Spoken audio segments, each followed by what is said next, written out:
Ladies and gentlemen, welcome back to Jared Stumbles Through, and today we're going to start a game that basically I made this channel to play, a year and a half ago when I first started playing the original Persona. It was all leading up to this moment to where, eventually I was going to get the Vita TV, which I don't know if that actually been announced at that point, but somehow, some way, we were going to play Persona 4 in either vanilla form or golden form on this channel, and today is finally the day as we start Persona 4 Golden. Quite possibly my favorite game of all time, and it's a pretty high marking. Now obviously, if you know anything about this game is going to take a long time to play through, so it might be the end of the year before we can even complete this game. We still go by, 15-minute episodes, so you should probably sit back, buckle in, I don't know, buy a chair with a seatbelt or something, and prepare for over 100 episodes. Easily. I mean, Tales of Vesperia went over 100 episodes, so this will easily go 100 plus, probably like maybe 200. I'm just spitballing here, but first off, we got to connect to the PlayStation Network to access various functions for this game. And eventually we'll get to those, but for now it's just, hey, you get random network functions in this game. You don't get online play or anything like that, don't worry. But let's sit back and watch this opening intro.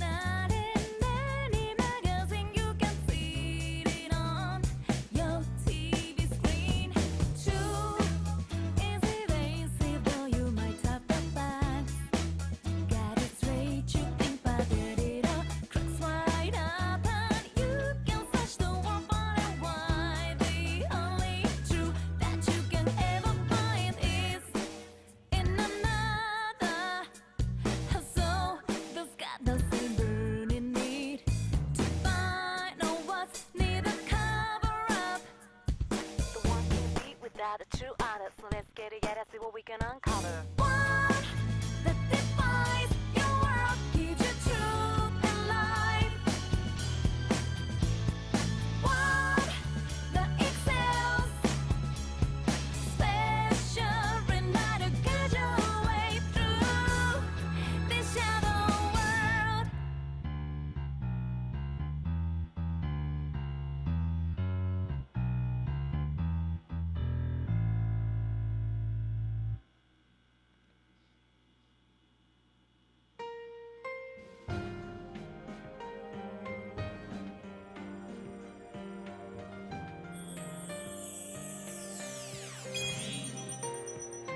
Alrighty, well, welcome to the wonderful world of Persona 4 Golden.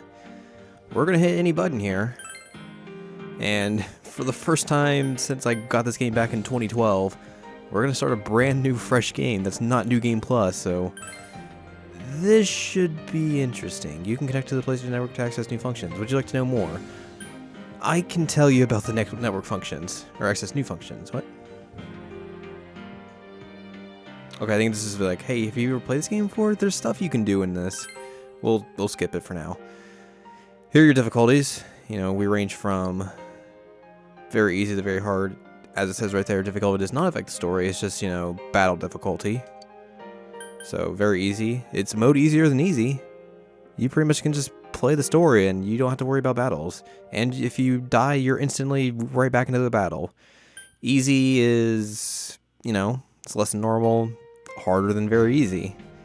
Normal is default difficulty. Means you're gonna have to grind a bit. Hard is hard. Very hard is, do you hate yourself or you're supremely confident? We're not gonna play very hard. We're gonna go stick with our difficulty that we did Persona 3 Portable on, and that is easy. Just because I know you probably don't want to sit here and watch me grind through, you know, a bunch of levels, and I know watching people grind is not a lot of fun to watch, so hopefully we can alleviate some of that by just going on easy. You cannot change the difficulty during the game, but can choose another one when starting New Game Plus. So a thing about New Game Plus is that basically when you start New Game Plus, you still have to choose a difficulty, but then you can kind of pick and choose like the modifiers for it. So like you could start your game on very easy, but then make it so you get less EXP out of every battle, or less money and stuff like that, or it's like random stuff like that. So it's kind of interesting. Well, everyone, let's relax and have fun with the game.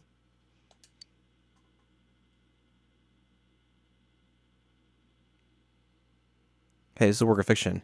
Reflectors of index doesn't even exist anymore. It's all Sega now. Well, Sega owning Atlas. Here comes the creepy limo driving through the fog. Spoilers, this is actually just a limo driving simulator.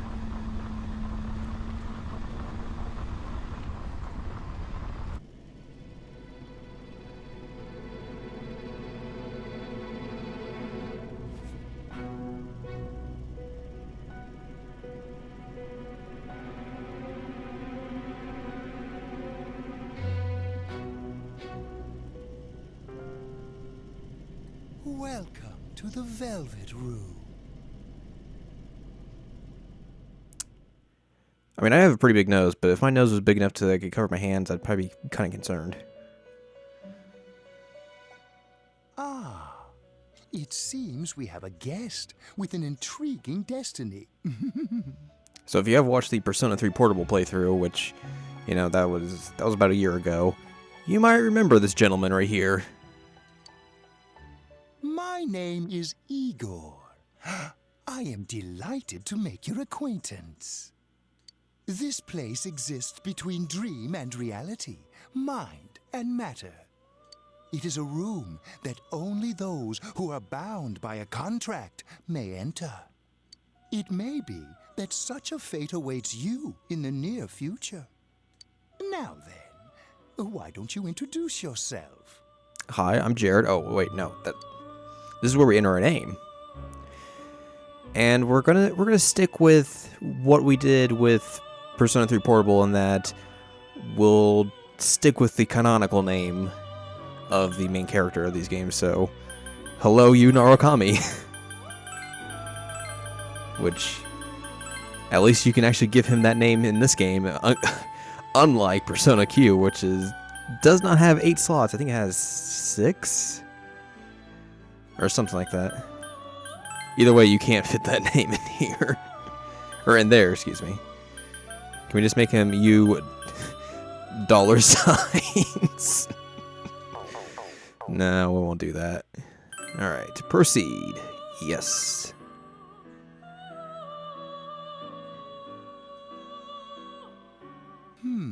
I see. You picked a canon name. Now, let's take a look into your future, shall we? Let's make these tarot cards appear out of nowhere. Do you believe in fortune telling? Well, I do have like 2 sets of Persona tarot cards, so maybe I do. Maybe I do at this point. I wish I could just like Each fling reading cards is like that. done with the same cards, yet the result is always different. It's like I shuffle these cards. Life itself follows the same principles, doesn't it?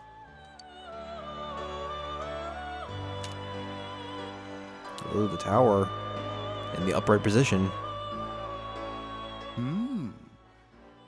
The tower in the upright position represents the immediate future. It seems a terrible catastrophe is imminent. What? There's gonna be shit happening in this Persona game? Come on. The card indicating the future beyond that is...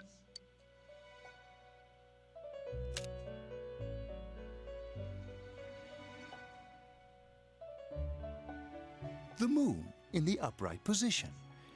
Now I want to remember if they do this in the beginning of Persona 3. Because I wonder if they actually even foreshadow things like that, or like this, in that game. But now I can't remember.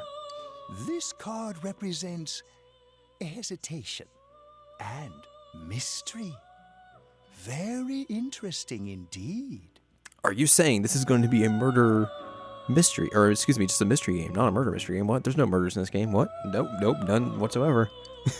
It seems you will encounter a misfortune at your destination, and a great mystery will be imposed upon you.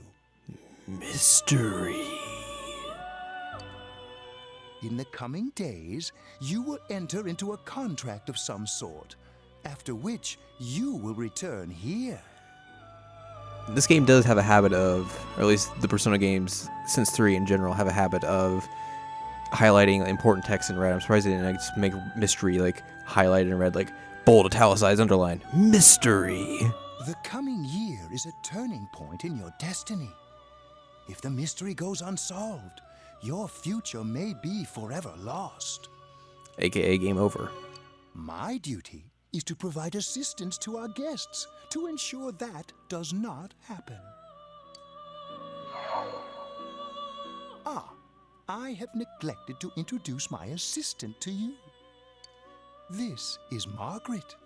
She is a resident of this place, like myself. My name is Margaret. I am here to accompany you through your journey. Oh, I'd missed original voice actress Margaret. New one just isn't the same. Now I sound like one of those crotchety old guys who were just like, man, old GA voice actress was way better than new GA voice actress. Oh man, what have I turned into? We shall attend to the details another time. Until then, farewell. Goodbye, driving limo into nothingness. We'll see you again, hopefully. And now look at this underage high school girl in a bikini. That's a pretty stark contrast from what we were just looking at. I'm tired of diets. Enough with going to the gym. Good thing there's something even I can handle. Slim down this summer with the refreshing taste of calorie magic. And we're back. Now on to some juicy news. The Mayumi Yamano scandal. Ooh, juicy news. Yeah, first he bags a singer, then he has an affair with a TV announcer on the side. Do chicks really dig politicians? Isn't it just stuff like money and connections? When you get down to it, financial and political clout is what matters. Hey, what is that supposed to mean? Well, what do you think? So that sign back there said specifically Akihabara. Is the beginning of this game supposed to like this part specifically? I don't know why he's wearing the Yasogami High uniform that's near here and there. Well, I'm sure that you all know already, but at the end of this month, he will be transferring to another school. Oh my gosh, I can't believe this. But does Quiet down, guys. where he I'm not takes done the train yet. from like specifically? Is this supposed to be Akihabara? Or is it just like unknown, random, or unnamed basically big city in Japan? Because I know main character does come from the big city, but I don't think it's ever explicitly said. We will arrive at the Yasogami terminal in a few minutes. Passengers headed for Inaba City and Yaso Inaba Station. Please go Why to he's the wearing the other uniform side though of is the platform. such a weird thing, because it doesn't really make sense. Like, why would you be wearing your new school uniform when you're going to the town? Suzu Hiragi preparing to tour overseas. Taro Namatame, a council secretary in the Inaba region, whom she married just last year, is now under suspicion of having an affair. What's more, his God, rumored Dojima, how many business cigarettes have you smoked? Oh, should we go soon? Yes, just about. Were you like chain smoking the entire day? Sure, that was nothing.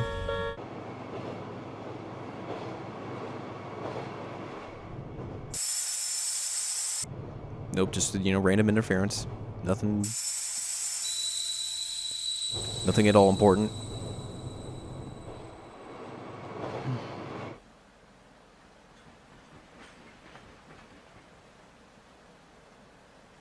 Yaso Inaba. Yaso Also, it's kind of weird to see how these anime cutscenes are depicting the main character compared to like, you know, the most recent Persona 4 Golden anime, which I know, granted, those cutscenes were made back in like 2008, and this was just made in 2014. So, Hey, over here. oh, man's voice is beckoning us.